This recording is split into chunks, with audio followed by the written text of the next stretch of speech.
تیسری چیز اللہ کے نبی علیہ الصلوۃ والسلام نے فرمایا وَلَا نَقَصَ قَوْمٌ الْمِكْيَالَ وَالْمِيزَانَ إِلَّا قُطِعَ عَنْهُمُ الرِّزْقُ۔ اللہ اکبر۔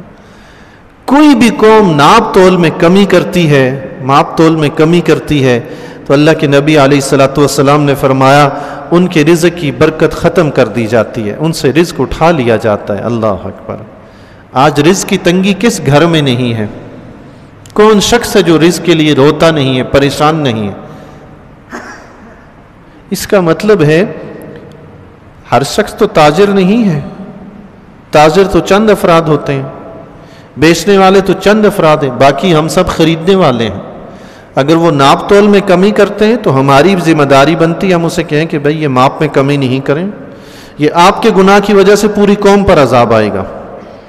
تول میں کمی کرتے ہیں تو ایسا نہ کریں، آپ کی وجہ سے پوری قوم پر، یہ قوم کی بات ہو رہی ہے۔ رزق ختم ہوگا، رزق رکے گا، رزق کی برکت ختم ہوگی تو پوری قوم سے۔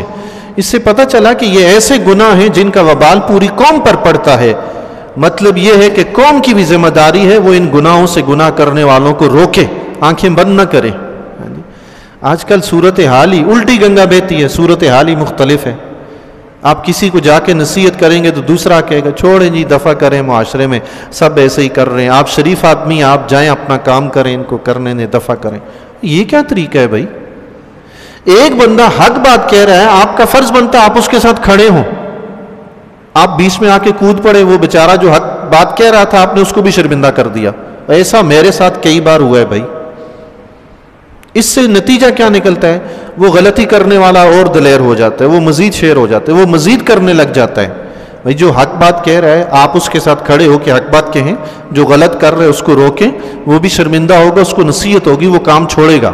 لیکن نہیں، ہمارے پاس معاشرے میں اصول ہی ہم نے بدل دیا۔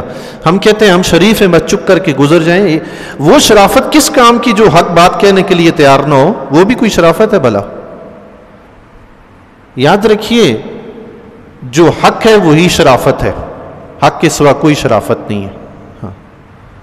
حق بات اگر آپ کہیں گے تو وہی شرافت ہے۔ حق کے لیے اگر کسی کو ڈنڈا اٹھانا پڑے تو یہی شرافت ہے۔ کفار اس وقت مسلمانوں کو کچل رہے ہیں، کیا کچھ نہیں کر رہے، مسلمان شریف بنے بیٹھے ہیں۔ یہ شرافت نہیں میرے بھائی، یہ بزدلی ہے۔ شرافت یہ ہے ڈنڈا اٹھاؤ مقابلہ کرو، یہ شرافت ہے۔ حق بات کے لیے کھڑے ہونا، حق بات کہنا، یہ شرافت ہے۔ تو معاشرے میں برائی جو پھیل رہی ہے، جن برائیوں کا ذکر ہو رہا ہے، اس کا نقصان نہ صرف ان برائی کرنے والوں کو ہوگا بلکہ پوری قوم پر ہوگا۔ آج پوری قوم تنگ دستی میں مبتلا ہے۔ ہم تو صرف دودھ ہی لیتے ہیں تو وہ کہتے ہیں کلو دیں، لیٹر کے حساب سے بھی دیں میرے بھائی، تو لیٹر کا بھی جو وزن کلو کے حساب سے بنتا ہے نا وہ 1000 گرام ہے، لیکن اس کو آپ لا کر تولیں گے وہ 900 گرام ہوگا، 900 سے بھی کم ہوگا، زیادہ نہیں ہوتا۔ کون پورا کرے گا؟ دیتے ہیں پیسے ہم کلو کے لیتے ہیں 120 روپے، لیکن دیتے کیا ہیں؟ وہ 120 کا بھی نہیں، وہ تو 130-35 روپے کا پڑ جاتا ہے جب دیتے ہی 900 گرام ہے۔ اللہ اکبر، کیسی کیسی حالت ہے جی۔ چند ٹکوں کی خاطر پوری قوم کو برباد کر دیتے ہیں۔ ایک بات یاد رکھیے گا، خیانت سے جو مال کمایا جاتا ہے نا، بس اوقات ایسا ہوتا ہے کہ انسان انتہائی دھوکہ فریب سے، چرب زبانی سے بہت پیسہ کما لیتا ہے، آگے نکلنا شروع ہو جاتا ہے۔ اچھا پھر اللہ تعالیٰ بھی اس کو ڈھیل دے دیتا ہے۔ اچھا تو ہوشیار ہے، چلاک ہے، پھر چلاکی کر۔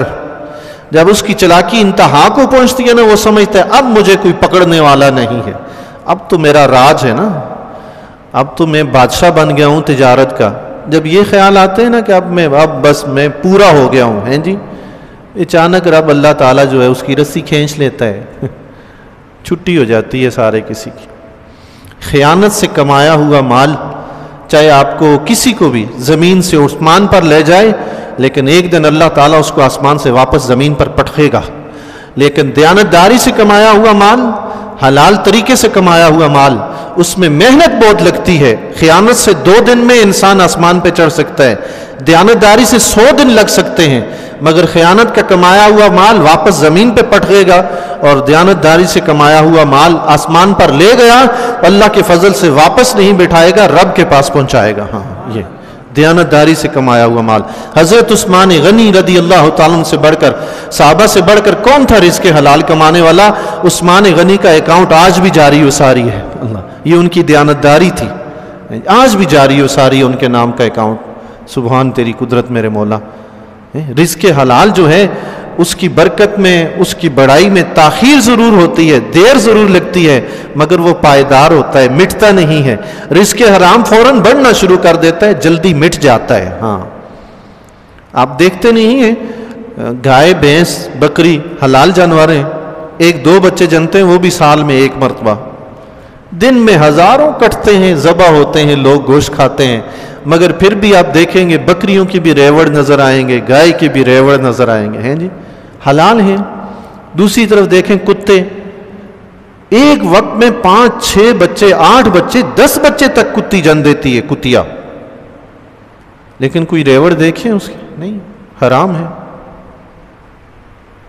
رزق حلال ہے، کھایا بھی جاتا ہے، سب کچھ کیا جاتا ہے، مگر ریوڑ کے ریوڑ ہیں. دوسری طرف حرام ہے، 2, 4, 5, 10 آپ کو کہیں بھونکتے ہوئے نظر آئیں گے، کوئی ریوڑ نظر نہیں آئے گا. یہ رزق حلال اور حرام کا یہ فرق ہے. اللہ اکبر. ناپ تول میں کبھی کر کے جو رزق حلال بھی آ رہا ہوتا ہے اس میں بھی حرام شامل کر دیا جاتا ہے، وہ نتیجتاً سارے کا سارا رزق حرام ہو جاتا ہے.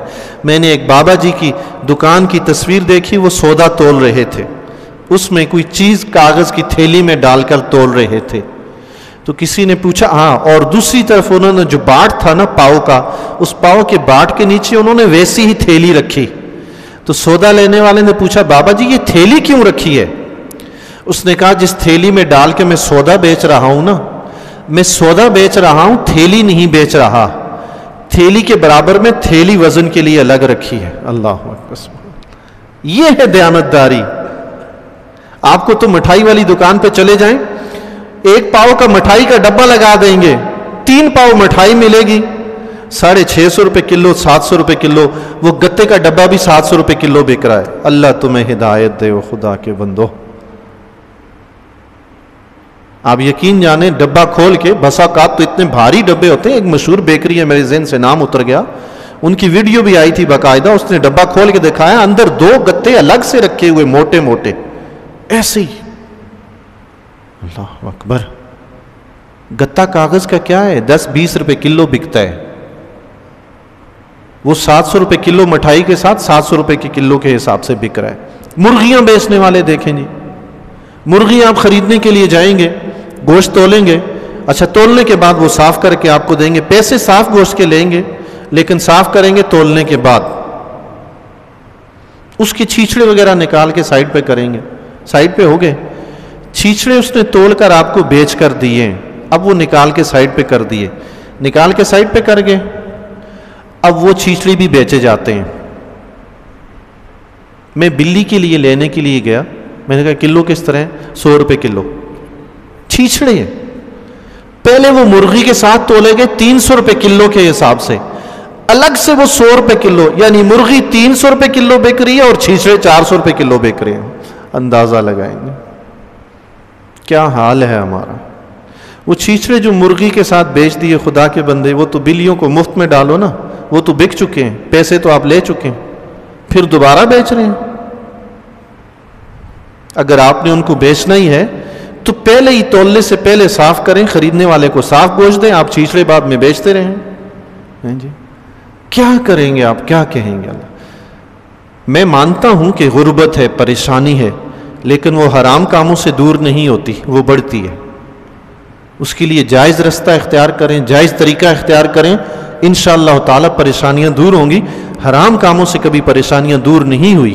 ہاں، حضور علیہ الصلوۃ والسلام کے ارشاد گرامی کا مفہوم ہے، فرمایا کاد الفقر یکون کفرا او کما قال النبی صلی اللہ تعالی وسلم. فرمایا قریب ہے کہ فقر، غریبی، محتاجی انسان کو کافر بنا دے. اللہ اکبر. یہ غریبی ایسی چیز ہے. یہ جو حرام کام ہو رہے ہیں کس وجہ سے ہو رہے ہیں؟ غربت کی وجہ سے. لوگ پریشان حال ہیں.